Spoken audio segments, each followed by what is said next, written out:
আমার বাপ স্রোতের মতো আমরা আমাদের সন্তানদেরকে ভাষায় দিলাম।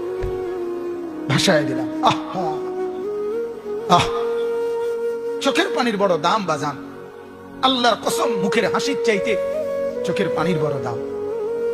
গোটা পৃথিবী ভরা সব হাসি, এক ফোঁটা চোখের পানির দাম অনেক বেশি। এই যে আজমিরে, যার নাম আপনারা সবাই জানেন, খাজা মঈনুদ্দিন চিশতি আজমিরি রাহমাতুল্লাহ আলাইহি, নাম শুনছেন না? কথা বলেন। 90 লক্ষ বেঈমান যার হাতে কালেমা পড়ে মুসলমান হয়েছে। 9 লাখ না 90 লাখ। এই বড় পীর, আরে এই খাজা মঈনুদ্দিন চিশতি রাহমাতুল্লাহ আলাইহি, উনি একদিন 15 দিন সফর করে এসে ওনার মাকে বলছিলেন, মা, এই 15 দিনে আপনার সন্তান আমি আল্লাহর দিকে